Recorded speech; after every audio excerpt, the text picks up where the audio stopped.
अनोखी कथाएं चैनल में आप सभी भक्तजनों का स्वागत है। हरे रामा हरे कृष्णा कृष्णा कृष्णा हरे हरे। आप सभी भक्तजनों को सुनाएंगे हम राम गीता। पुराने इतिहास ग्रंथों में कई राम गीताएं पाई जाती हैं। प्रत्येक में वक्ता भगवान श्री राम ही है, परंतु श्रोता तथा प्रतिपाद विषय भिन्न भिन्न हैं। अध्यात्म रामायण के उत्तराखंड के पंचम सर्ग के रूप में एक राम गीता प्राप्त होती है। सीता वनवास प्रसंग के अंतर्गत एक बार जब लक्ष्मण जी ने भगवान श्री रामचंद्र जी से अज्ञान रूपी सागर को पार कराने वाले ज्ञान उपदेश देने की प्रार्थना की, तब श्री रघुनाथ जी ने उनको जो उपदेश दिया वही राम गीता कहलाती। इसमें युक्त विवेचन द्वारा आत्मज्ञान को ही विशुद्ध ज्ञान बताकर समस्त इंद्रियों को विषयों से निवृत्त करके आत्मसंधान हेतु प्रेरित किया गया है। विवेच सामग्री गूढ़ वेदांतिक होते हुए भी सहज तथा सार गर्भित है। इस राम गीता को यहाँ हम आप सभी भक्तजनों को सुनाएंगे। हरे रामा हरे कृष्णा कृष्णा कृष्णा हरे हरे। किसी दिन भगवान श्री राम के चरण कमलों की सेवा साक्षात श्री लक्ष्मण जी करते हैं। एकांत में बैठे हुए थे। उस समय शुद्ध विचार वाले लक्ष्मण जी ने उनके पास जाकर उन्हें भक्तिपूर्वक प्रणाम करके अति विनीत भाव से कहा, हे महात्मते, आप शुद्ध ज्ञान स्वरूप समस्त देहधारियों के आत्मा सबके स्वामी और स्वरूप से निराकार हैं। जो आपके चरण कमलों के लिए ब्रह्म रूप है, उन परम भागवतों के सहवास के रसकों को ही आप ज्ञान दृष्टि से दिखलाई देते हैं। हे प्रभु, योगी जन जिनका निरंतर चिंतन करते हैं, संसार से छुड़ाने वाले उन आपके चरण कमलों की मैं शरण हूँ। आप मुझे ऐसा उपदेश दीजिए जिससे मैं सुगमता से अज्ञान रूपी अपार समुद्र से पार हो जाऊं। श्री लक्ष्मण जी के यह वचन सुनकर शरणागत वत्सल भूपाल शिरोमणि भगवान राम सुनने के लिए उत्सुक हुए। लक्ष्मण को उनके अज्ञान अंधकार का नाश करने के लिए प्रसन्नचित्त ज्ञान उपदेश करने लगे। भगवान श्री राम बोले, सबसे पहले अपने अपने वर्ण और आश्रमों के लिए शास्त्रों में बतलाई हुई क्रियाओं का यथावत पालन कर चित्त शुद्ध हो जाने पर कर्मों को छोड़ दें और शम दम आदि साधनों से संपन्न हो आत्मज्ञान की प्राप्ति के लिए सद्गुरु की शरण जाएं। क्रम देहांतर की प्राप्ति के लिए ही स्वीकार किए गए हैं, क्योंकि उनमें प्रेम रखने वाले पुरुषों से इष्ट अनिष्ट दोनों ही प्रकार की क्रियाएं होती हैं। उनसे धर्म और अधर्म दोनों की ही प्राप्ति होती है और उनके कारण ही शरीर प्राप्त होता है, जिससे फिर कर्म होते हैं। इसी प्रकार यह संसार चक्र के समान चलता रहता है। संसार का मूल कारण अज्ञान ही है। इन शास्त्रीय विधि वाक्यों में उस अज्ञान का नाश ही संसार से मुक्त होने का उपाय बताया गया है। अज्ञान का नाश करने में ज्ञान ही समर्थ है, सकाम कर्म नहीं। क्योंकि उस अज्ञान से उत्पन्न होने वाला कर्म उसका विरोधी नहीं हो सकता, बल्कि उससे दूर सदोष कर्म की उत्पत्ति होती है। उससे पुनः संसार की प्राप्ति होना अनिवार्य है। इसलिए बुद्धिमान को ज्ञान विचार से ही तत्पर होना चाहिए। कुछ वितर्कवादी ऐसा कहते हैं कि जिस प्रकार वेद के कथा अनुसार ज्ञान पुरुषार्थ का साधक है, वैसे ही कर्म वेद विहित है और प्राणियों के लिए कर्मों की आवश्यक कर्तव्यता का विधान भी है। इसलिए वे कर्म ज्ञान के सहकारी हो जाते हैं। साथ ही श्रुति ने कर्म न करने में दोष भी बतलाया। इसलिए मुमुक्ष को उन्हें सर्वदा करते रहना चाहिए। और यदि कोई कहे कि ज्ञान स्वतंत्र है एवं निश्चय ही अपना फल देने वाला है, उसे मन से भी किसी और की सहायता की आवश्यकता नहीं है, तो उसका यह कहना ठीक है नहीं। क्योंकि जिस प्रकार वेदोक्त यज्ञ सत्व कर्म होने पर भी अन्न कारक आदि की अपेक्षा करता ही है, उसी प्रकार विधि से प्रकाशित कर्मों के ही द्वारा ज्ञान मुक्ति का साधक हो सकता है, अर्थात कर्मों का त्याग उचित नहीं है। सिद्धांती ऐसा जो कोई कुतर्की कहते हैं, उनके कथन में प्रत्यक्ष विरोध होने के कारण वह ठीक नहीं है, क्योंकि कर्म देह अभिमान से होता है और ज्ञान अहंकार से नाश होने पर सिद्ध होता है। वेदांत वाक्यों का विचार करते करते विशुद्ध विज्ञान के प्रकाश से उभासित जो चरम आत्मवृत्ति होती है, उसी को विद्या आत्मज्ञान कहते हैं। इसके अतिरिक्त कर्म संपूर्ण कारकादिक सहायता से होता है, किंतु विद्या समस्त कारकादि का अनित्यत्व की भावना द्वारा नाश कर देती है। इसलिए समस्त इंद्रियों को विषयों से निवृत्त होकर निरंतर आत्मसंधान में लगा हुआ बुद्धिमान पुरुष संपूर्ण कर्मों का सर्वथा त्याग कर दे, क्योंकि विद्या का विरोधी होने के कारण कर्म का उसके साथ समुच्चय नहीं हो सकता। जब तक माया से मोहित रहने के कारण मनुष्य का शरीर आदि में आत्मभाव है, तभी तक उसे वैदिक कर्म अनुष्ठान कर्तव्य है। नेति नेति आदि वाक्यों से संपूर्ण अनात्म वस्तुओं का निषेध करके अपने परमात्म तत्व को स्वरूप को जान लेने पर फिर उसे समस्त कर्मों को छोड़ देना चाहिए। जिस समय परमात्मा और जीवात्मा के भेद को दूर करने वाला प्रकाशमय विज्ञान अंतःकरण में स्पष्टता भासित होने लगता है, उसी समय आत्मा के लिए संसार प्राप्ति के कारण माया अनायास ही कारकादि के सहित लीन हो जाती है। श्रुति प्रमाण से उसके नष्ट कर दिए जाने पर फिर वह अपना कार्य करने में समर्थ भी किस प्रकार हो सकेगी, क्योंकि परमार्थ तत्व एकमात्र ज्ञान स्वरूप निर्मल और अद्वितीय है। अतः बोध हो जाने पर फिर अविद्या उत्पन्न नहीं होती। जब एक बार नष्ट हो जाने पर अविद्या का फिर जन्म नहीं होता, तो बोधवान को मैं इस कर्म का करता हूँ ऐसी बुद्धि कैसे हो सकती है। इसलिए ज्ञान स्वतंत्र है, उसे जीव के मोक्ष के लिए किसी और कर्मादि की अपेक्षा नहीं है, वह स्वयं अकेला ही उसके लिए समर्थ है। इसके सिवा तृतीय शाखा की प्रसिद्ध श्रुति भी आग्रहपूर्वक स्पष्ट कहती है कि समस्त कर्मों का त्याग करना ही अच्छा है, तथा यथावत इत्यादि वासजनीय शाखा की श्रुति भी कहती है कि मोक्ष का साधन ज्ञान ही है, कर्म नहीं। और तुमने जो ज्ञान की समानता में यज्ञ आदि का दृष्टांत दिया है, जो ठीक नहीं है, क्योंकि उन दोनों के फल अलग अलग हैं। उसके अतिरिक्त यज्ञ तो होता ऋतिक यजमान आदि बहुत से कारकों से सिद्ध होता है, और ज्ञान इससे विपरीत है, अर्थात वह कारक आदि से साध नहीं है। कर्म के त्याग करने से मैं अवश्य प्रायश्चित भागी होऊंगा, ऐसी अनात्म बुद्धि अज्ञानियों को हुआ करती है, तत्वज्ञानियों को नहीं। इसलिए बेकार रहित चित्त वाले बोधवान पुरुष को बेहद कर्मों का भी विधिपूर्वक त्याग कर देना चाहिए।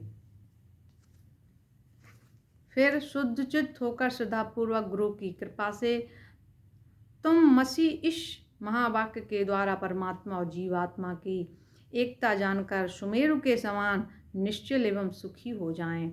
यह नियम ही है कि प्रत्येक वाक्य का अर्थ है जानने में पहले उसके पदों के अर्थ का ज्ञान ही कारण है। इस तुम मसीह महावाक्य के तत् और तुम पद क्रम से परमात्मा और जीवात्मा के वाचक हैं, और असी उन दोनों की एकता करता है। इन दोनों जीवात्मा और परमात्मा में जीवात्मा प्रत्यक्ष है, अंतःकरण साक्षी है, और परमात्मा मोक्ष इंद्रिय है।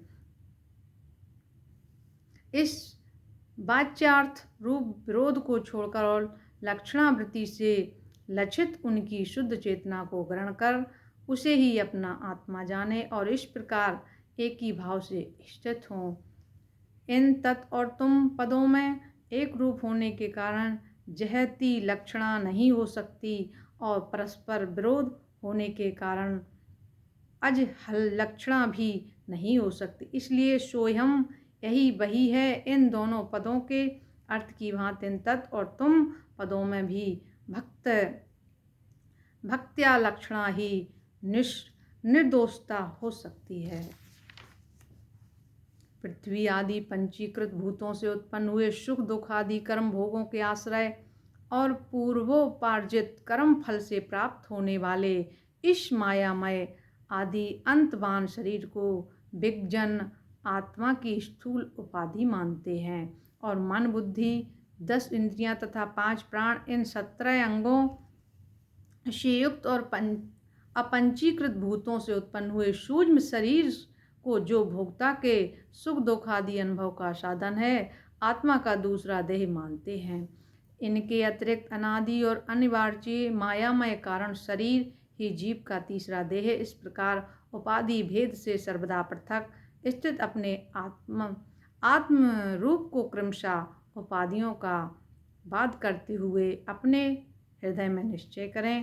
इस फटिक मणि के समान यह आत्मा भी अन्नमयादि भिन्न भिन्न कोशों में उनके संग से उन्हीं के आकार का भासने लगता है, किंतु इसका भली प्रकार विचार करने से यह अद्वितीय होने के कारण असंग रूप और अजन्मा निश्चित होता है।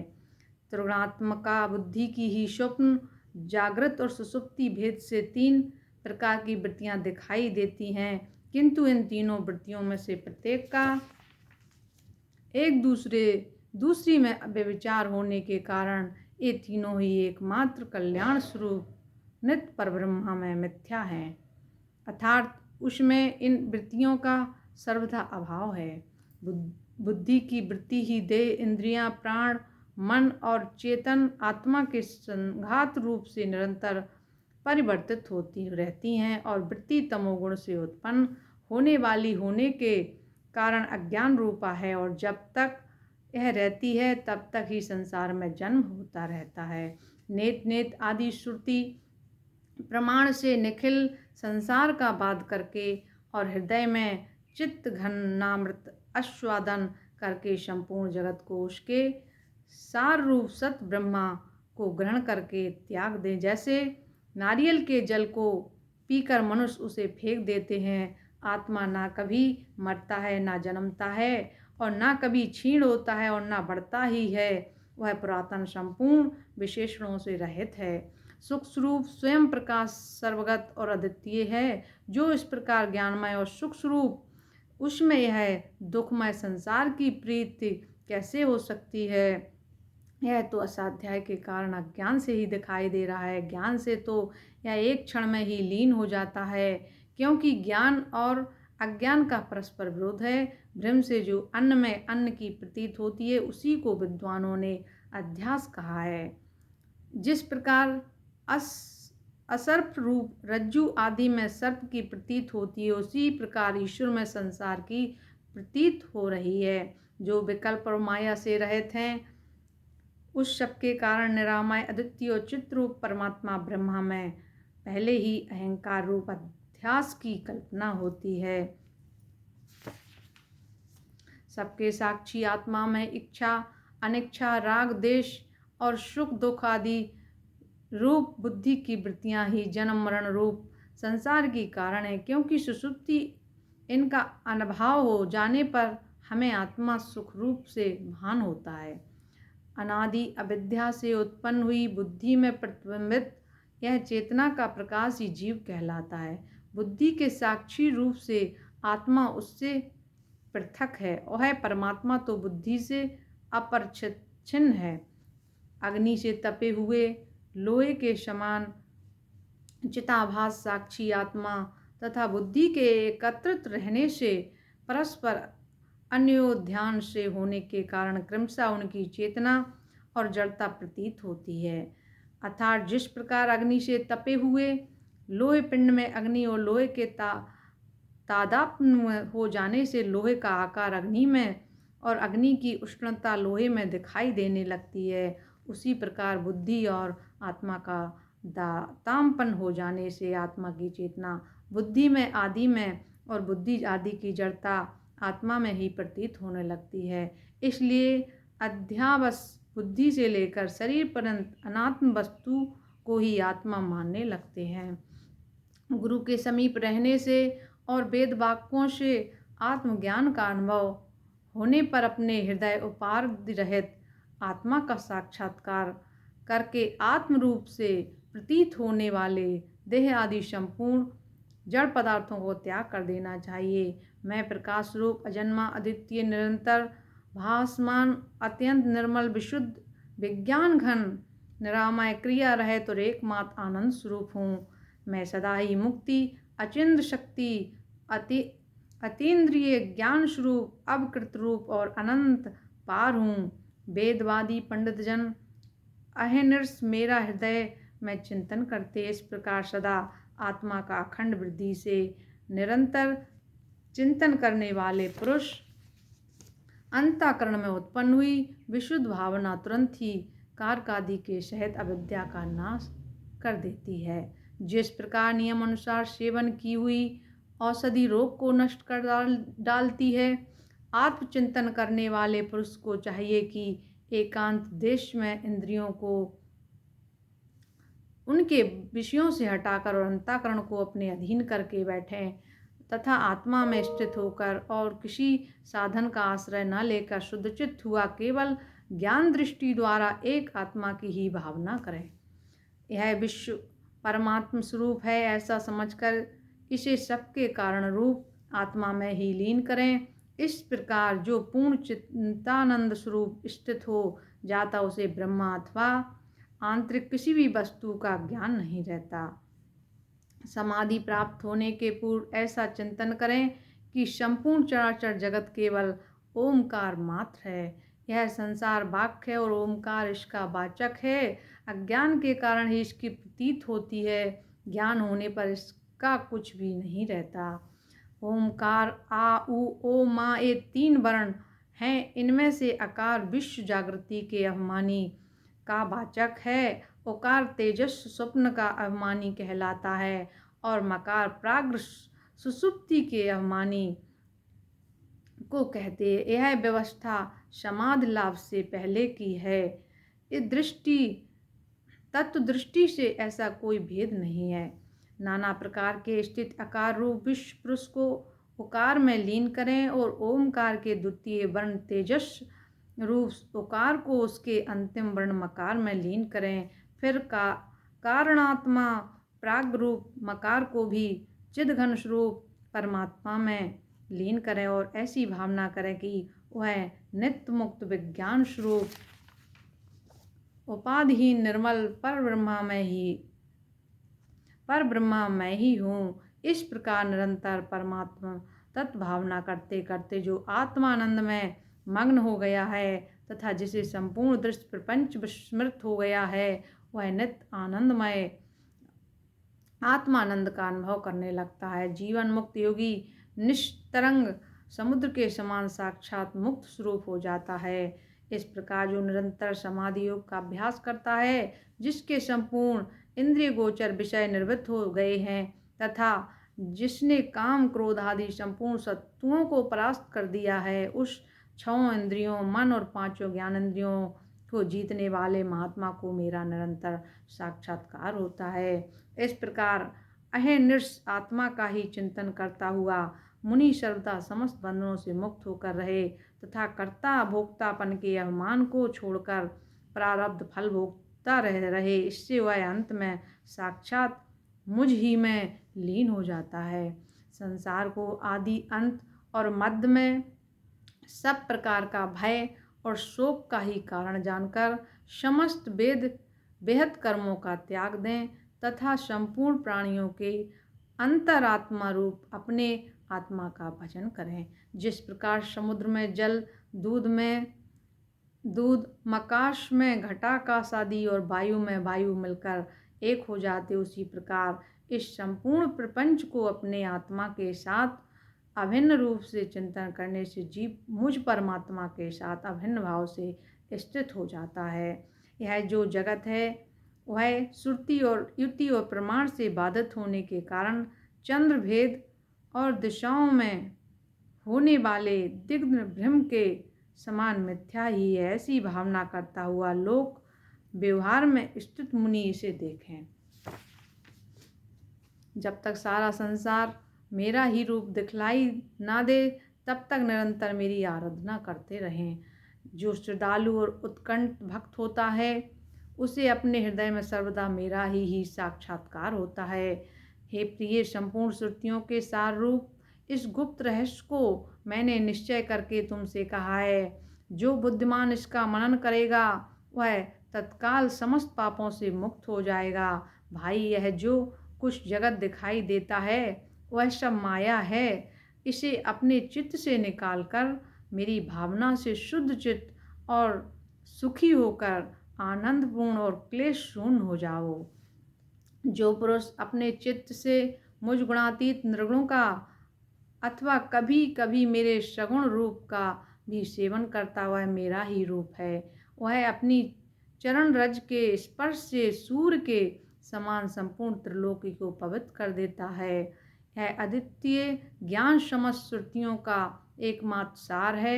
इसे वेदांत वेद भगवत पाद मैंने ही कहा है। जो गुरु भक्ति संपन्न पुरुष इसका सदा पूर्वक पाठ करेगा, उसकी यदि मेरे वचनों में प्रीत होगी तो वह मेरा ही रूप हो जाएगा।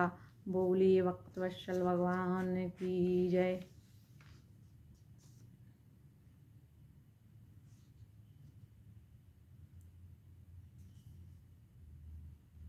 एक राम गीता अद्भुत रामायण के अंतर्गत भी प्राप्त होती है। वहाँ इसका विस्तार अध्याय 11 से अध्याय 14 तक है। सीता हरण के पश्चात ऋषमुख पर्वत पर